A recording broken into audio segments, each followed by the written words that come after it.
Hi, I'm Heidi Billotto, host of Charlotte Living's Culinary Online, and now we're back in my kitchen. One of the things I'm the most excited about with my new backyard garden is having fresh tomatoes. So I've tried to grow tomatoes before. I never could beat squirrels and birds and whatever else. I wound up always going to the farmer's market, but I'm very hopeful this time with Matt's help. So when my tomatoes come out, probably about the middle of July or so, one of the things I know I'm going to make is a tomato pie. It's so easy to do, and you can do it too. We're going to start just with a refrigerated pie crust. So I just unrolled this. We're going to roll it out just a little bit bigger all the way around. And then we're going to put it in a false bottomed French tart pan. And that's this pan. I've used it before. You've seen it. So the reason it's called false bottomed is because that happens, and that's how you lift it out. When the pie is all cooked and baked in there and you want to get it out, you just take a bowl, because this is all going to be too warm, put it on top of the bowl, the sides drop down, and your pie or tart stays on the top. So that's what we're going to shape this in. You could also do it in a deep dish pie pan if you wanted to do that. We're going to take our pie crust and very carefully fold it in half again, and then we'll bring our pie pan up to our work surface. Got a little piece of basil on the tart, and take the tip of that pie crust, put it right in the center of the pie pan, and unfold the crust into the pan. Now it's warm today, and this crust has been out of the refrigerator for some time, so it's falling apart a little bit, but we're going to just take it and shape it in there. We can fix any little cracks or holes that we may have. One of the things you want to keep in mind when you're working either with homemade pie crust or refrigerated pie crust is that it does better when it's cold.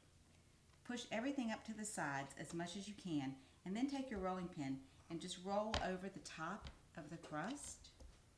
That's going to give us a pretty edge, and the extra we can go back and use to fit in these little places where our crust didn't quite come up to the sides of the pan.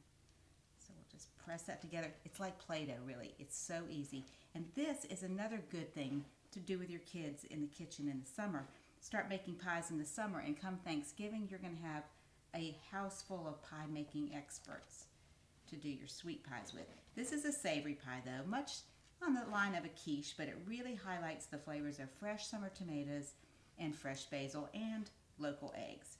So once we've got all of our corners tucked in and little holes filled in, we'll pop that in there one more time. I've got one little crack there. Just use your fingertips or your knuckles to press it in. We'll get rid of any little scraps, and then we're going to layer this with slices of fresh tomato. So we're going to take firm but ripe tomatoes and a serrated knife. A serrated knife is the way to go when you're slicing tomatoes.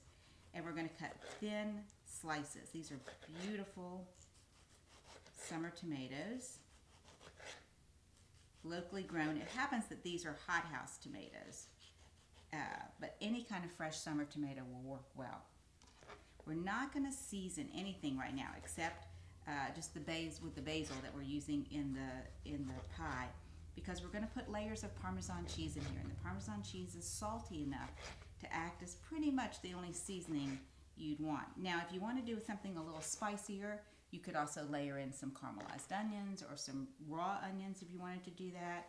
You could layer in some chopped up jalapenos and give it more of a Mexican feel. So once you have the basic recipe down, you can really play around with it. All my tomatoes are layered or sliced. Now we're just going to layer them in the crust all the way around. The great thing about this pie is you can bake it now and serve it warm or cold. So it's a real easy do-ahead for summer dish. One layer of tomatoes. I think I can fit another one in there. Oh, I can fit one more. Good. Don't want to skimp on the tomatoes in a tomato pie. Then we're going to layer in some basil. Now this is fresh basil I just picked from my herb garden outside. When you're picking and cutting fresh basil, you want to be real careful to cut it just at the point where new growth is coming in, and that way your bush won't get leggy. It'll be fuller and you'll have fresh basil leaves for longer. When the plant starts to bud, when you start to see a little bud in there, like the ones I'm going to show you right here, then those you pick off. And you can use them to cook with, but even if you're not using herbs to cook with that day, when you start to see that kind of growth, pinch it off and you'll have bigger, healthier, fuller plants. After our layer of basil, we're going to add a sprinkling of some freshly grated Parmigiano Reggiano cheese. And lots of times I'll buy a block of cheese and just grate it up just like this, and then keep that in a Ziploc bag in the freezer, and it stays fresh. Then a layer of panko crumbs. That's going to absorb some of the juiciness from our tomatoes, and you can use whole wheat panko too if you want to. Another layer of tomatoes all the way around. One more slice there. Then same thing. Leaves of fresh basil. You could shred the basil too if you wanted to, cut it into a chiffonade. If you're going to do that, what you want to do is take the basil leaves all in a little bundle. Get rid of the wet tomatoes there. Roll them up and just slice. And that is called a chiffonade of basil. We'll save that to sprinkle on the top. So, next some parm. Don't be skimpy with that either. Then some of the panko crumbs. They add a little crunch too. Then we're going to do a custard. So we've got some organic whole milk here and some local eggs. These eggs are from Windy Hill Farms. You can get eggs from them at the Atherton Farmers Market. We'll crack 2 in. You can do more if you want and less milk, but I like for this to be creamier and less custardy, so not quite so eggy. Whisk that all together.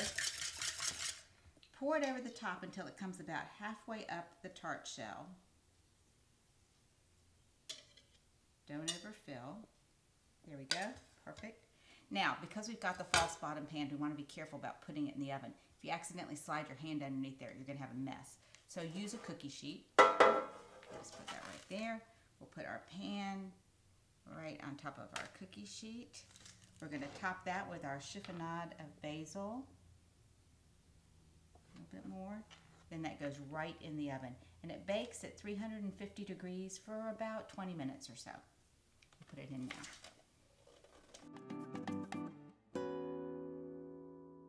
Our tomato tart is out of the oven. Now ideally you'd like to let it cool a little bit before you try to get it out of the pan. That way the pan is easier to handle and the tart will slide right off the bottom, so you won't be serving anything off that metal bottom. If what you're going to do though is to take it and plate it, like here I've got a lovely fresh local arugula salad dressed with a little bit of crisp Italian olive oil and a bit of salt and pepper to serve the pie with, then it doesn't matter if you have the false bottom pan or not, because you're going to serve it in the kitchen. So what you're going to do is take a dish towel, just wrapped around so that you can pick up the pan pretty easily and hold it by the edges, and then put it over the bowl like I showed you earlier. The sides drop off, and now you can lift that up and put that right on your cutting surface so that you can cut your slices. And this guy we're going to move out of the way. Remember not to pick it up with your bare hands. So, just cut a wedge of the pie. Serve it up with the salad. If you don't care about serving it hot, it travels really well. So to picnics, or if you're going to go to the beach or to the lake, just take it in the pan already, and then it's easy to cut and serve. There you go.